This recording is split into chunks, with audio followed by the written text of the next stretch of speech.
السلام عليكم ومرحبا بكم دائما مع وصفات أيوب. وصفتنا لنهار اليوم وهي لي فولوفون بطريقة سهلة ومع جميع أسرارها وطريقة الطهي يعني وتنجحوا فيها. ياسر اللي طلبوها مني ومش عارفين طريقة تاع الطهي تاعها، راح نهدروا فيها إن شاء الله في هذا الفيديو مع كامل أسرار نجاح لي فولوفون.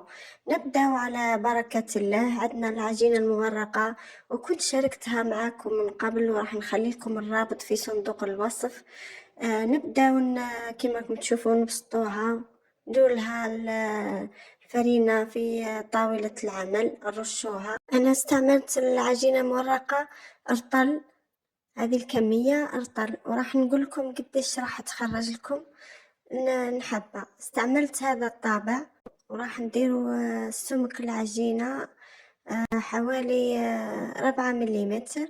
ملاحظة نعطيها لكم قبل ما ندخلهم للفرن، نديروهم في الثلاجة يبردوا مدة 10 دقائق، مباشرة من الثلاجة ندخلهم للفرن.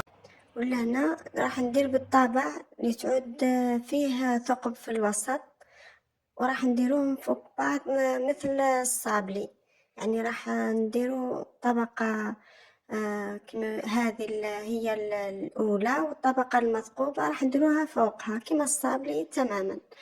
هذا هو السمك العجينة. لهنا بعد ما شكلت لي فولفو كل لهنا ندهنو بالبياض، البيض القاعدة، ونحطو الطبقة اللي كنا درنا لها ثقب في الوسط، ونواصل بنفس الطريقة كما راكم تشوفوا. ان شاء الله يكون واضح بالبانس. وراح نديرو دائرة بالبياض ونضع الطبقة الثانية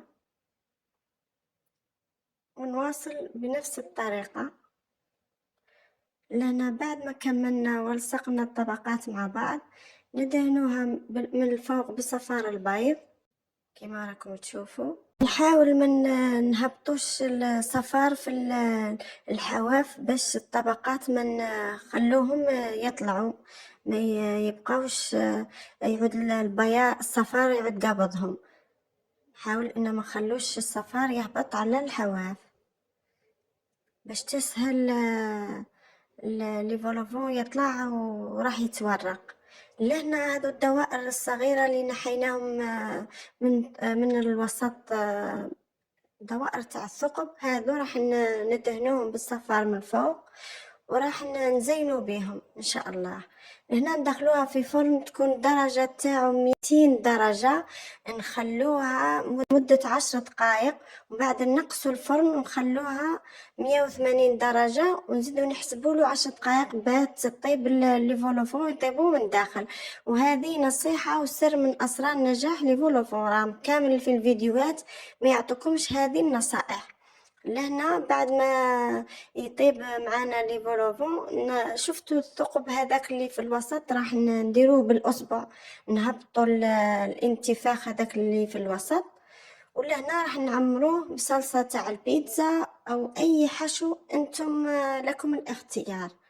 انا درت له صلصة البيتزا وانتم لكم الاختيار. اللي وصلت لهنا نقول لك لا تنسوا الاشتراك في القناة وتفعيل الجرس ليصلكم كل جديد وصفاتي، وراح ان شاء الله نشارك معكم وصفات جديدة واطباق جديدة لشهر رمضان 2025. لهنا درت الجبن من الفوق ورجعتها للفرن باش يذوب هذاك الجبن. وفي الاخير لهنا راح نزينوها كما راكم تشوفوا. استعملت عود الأسنان لكوردون ودرت له زيتون ودرت الدائرة صغيرة من الفوق، وهذه هي طريقتي في التزيين. وجات يعني ما شاء الله جات مورقة ما شاء الله، وراح تنجحوا فيها وجربوها بهذه الطريقة. لهنا راح ندير لها لمسة الأخيرة وراح نزينها بالمعدنوس أو الكزبر، لكم الاختيار في اللمسة الأخيرة. الرطل خرج لي 14 حبة، هذه الكمية. تقدروا تستحفظوا بهم في المجمد بلا ما تحشوهم. الوقت الاستعمال تحشوهم وتدخلوهم للفرن، يعني يذوب الفرماج والحشو يسخن، وراح تتحصلوا على هذه الوصفة كما راكم تشوفوا تنجحوا فيها 100%. وعطيتكم جميع أسرار النجاح لفولوفو، وإن شاء الله تكونوا استفدتوا من الفيديو.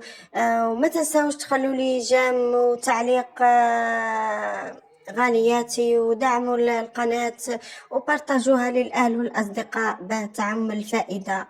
شكرا على المشاهدة. أستودعكم الله الذي لا تضيع ودائعه. سلام، في فيديو قادم إن شاء الله.